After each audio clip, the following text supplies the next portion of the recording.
கும்பகோணத்தில் ரோட்டரி சங்கம் சார்பில் முப்பெரும் விழா. தஞ்சாவூர் மாவட்டம் கும்பகோணத்தில் டிகேகே சபா மற்றும் கும்பகோணம் ரோட்டரி சங்கம் நடத்தும் முப்பெரும் விழா ஜனரஞ்சனி மஹாலில் ரோட்டரி சங்க தலைவர் இசையாசு தலைமையில் நடைபெற்றது. இந்நிகழ்ச்சியில் முன்னாள் ஆளுநர் பாலாஜி, சிட்டி யூனியன் வங்கி தலைவர் பாலசுப்ரமணியம், சங்கீத பூஷன் அண்ணாதுரை மற்றும் ரோட்டரி சங்க செயலாளர்கள் கலந்து கொண்டு குத்துவிளக்கு ஏற்றி விழாவை துவக்கி வைத்தனர்.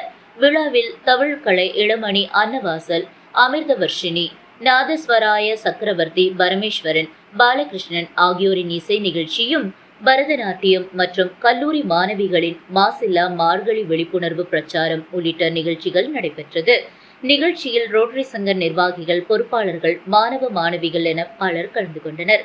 கும்பகோண செய்திகளுக்காக ஆர். தீனதயாளன்.